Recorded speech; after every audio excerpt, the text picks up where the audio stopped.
Hi there, my name's Colin and I'm one of the Hi, medical Colin. students here. Can I ask your name please? Yes, my name is Liam Snodgrass. Okay, Mr. Snodgrass, and how old are you? I'm 31. 31. I've been asked to do an examination of your cardiovascular system today. That'll just involve me having a look at your hands, feeling some of your pulses, and having a look at your face, and having a feel and a listen to your heart. Does that sound okay? Yeah, that's fine. Okay. Are you comfortable at the moment? I am. Okay. Since your chest is exposed, I'm just going to have a look at you from the end of the bed to start off with. From the end of the bed, Mr. Snodgrass looks comfortable. He doesn't appear short of breath, and I can't see any obvious surgical scars. Around the bed, I can't see any medicines or any adjuncts that could be used as medication for any cardiological disease, and I can't see any ECG equipment or heart monitoring equipment. I'm now just going to have a look at your hands, if that's alright. Yeah. Can you just place your hands out in front of you? That's great. On inspection of the hands, they look a symmetrical colour. The hands feel symmetrically warm. Looking around the fingernails, there's no sign of any tar staining, and I can't see any splinter hemorrhages in any of the nail beds. Could you put your fingers together like this for me? There's also no sign of any finger clubbing. Now can you turn your hands over? That's great. Just looking in the palmar crease for any pallor, which would be a sign of anemia. You can relax your left hand, and I'm just going to have a feel of your pulse.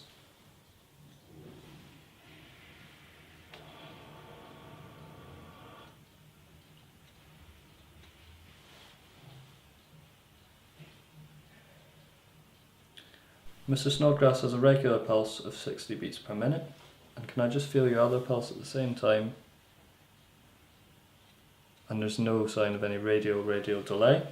I could also test for any radiofemoral delay at this point. Do you have any pain in your shoulder, Mr. Snodgrass? No.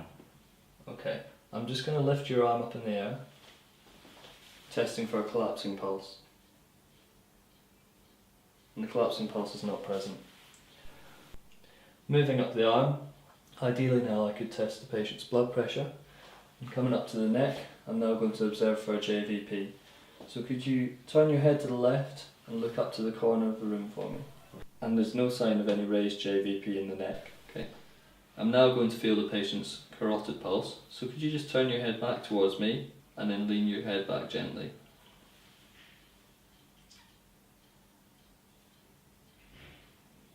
And the carotid pulse has a normal character and a good volume. On closer inspection of the face, there is no xanthelasma around the eyes and there's no corneal arcus in the iris. I'm just going to gently pull down on your eyelid. There's also no pallor in the conjunctiva. There's no malar flush on the cheeks and the lips look well perfused. Can you open your mouth and stick your tongue out? There's no central cyanosis, there's no tar staining on the tongue, and there's good oral dental hygiene. There's also no angular stomatitis at the sides of the mouth. On closer inspection of the chest, there's no midline sternotomy, inferior clavicular or lateral thoracotomy scars. There's also no obvious chest wall deformities and no obvious visible pulsations around the apex of the heart. I'm now just going to have a feel of your apex beat. Is that alright? Yeah. Are you in any pain at all? Okay.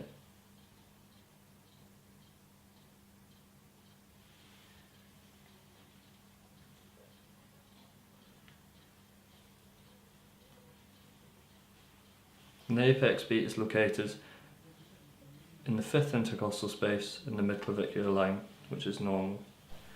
I'm now going to feel for any murmurs, thrills or heaves. So first of all, feeling in the mitral and tricuspid areas and the aortic and pulmonary areas. There's no thrills present, and feeling for any heaves. There's also no palpable heaves on the chest either. I'm now going to have a listen to your heart. First of all, listening for the apex beat. Okay. And can you just gently lean your head back so I can feel your carotid pulse and identify the first and second heart sounds. Listen first of all in the mitral area the tricuspid, pulmonary, and the aortic valves. Okay, and can you just lean your head back for me again? I'm going to have a listen to your neck. So can you just hold your breath there and breathe normally, and hold your breath there and breathe normally. And there's no sign of any carotid bruise. And can you sit forward for me? That's great. Okay, can you take a nice deep breath in and then breathe all the way out? Okay, and breathe normally. And I can't elicit any signs of any aortic regurgitation there. On auscultation of the heart, I could hear normal first and second heart sounds with no added sounds, and I could hear no carotid bruise or any murmurs. Okay, Mr. Snodgrass, can I ask you to sit forward for me now? Thank you. I'm just going to have a listen to the bottom of your lungs. So can you take a nice deep breath in for me, and out, and in, and out. That's great. So there's normal vesicular breath sounds which were symmetrical in the left and right. There were no added sounds, crackles or wheezes. And I'm just going to have a feel of the bottom of your back now. And there's no sacral edema. You can sit backwards. I could also check for any edema around the ankles.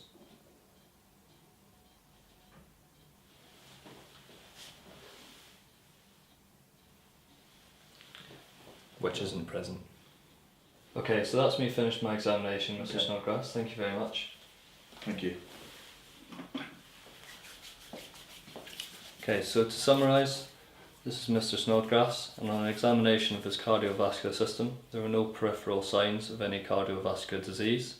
He had normal heart sounds with no added sounds, and there were no signs of any heart failure. To complete the examination, I could take a urine dipstick, do fundoscopy, and feel the patient's peripheral pulses, as well as do an ECG.